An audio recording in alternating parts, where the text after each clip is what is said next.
Les incendies font des ravages en Méditerranée. D'abord aux Canaries, plus de 1000 hectares déjà partis en fumée ce week-end avec un feu devenu incontrôlable, notamment à cause de vents à plus de 70 km/h.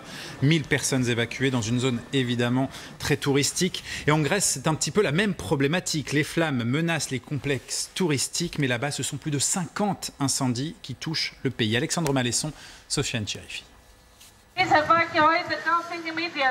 Face au danger des flammes, ce camping est évacué de toute urgence. Il faut dire que le risque est grand. Après une accalmie samedi, les incendies en Grèce sont repartis de plus belle hier. Sur la petite île d'Elafonissos, les touristes observent depuis la plage la végétation s'embraser à nouveau. Les évacuations sont nombreuses, souvent dans la précipitation. Personne ne nous a dit ce qu'il fallait faire. On a dû se débrouiller nous-mêmes. Ils ont tout simplement fermé la réception. Donc c'est compliqué pour nous. On ne peut pas retourner en Italie sans nos passeports.